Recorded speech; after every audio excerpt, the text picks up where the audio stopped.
Vamos! Dá pra não quebrar as moedas, né? Chega pra cá.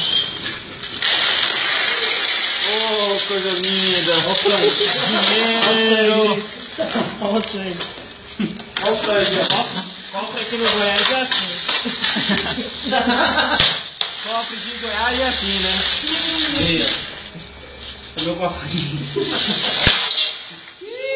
Vai lá, Valmir. O cofrinho. Hora de contar agora, né? Uma sacola, hein? Falou pra vocês.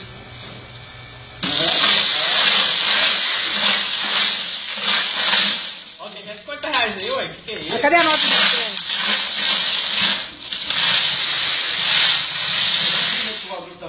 Vai ter até de 50 centavos? Vou até de 50 centavos. Tem 50 É por isso também. que as moedas somem do mercado, por causa disso, ó. Tantinho moeda. Vou mostrar meu tesouro. Contar agora, vamos lá. Só lamento isso aí. Bora. Mãe, pegar uma sacola. E agora, como é que eu faço aqui, nego? Ué, faz o que você quer fazer? Você não fala? Aqui, agora eu tiro uma foto. Aqui, ó, você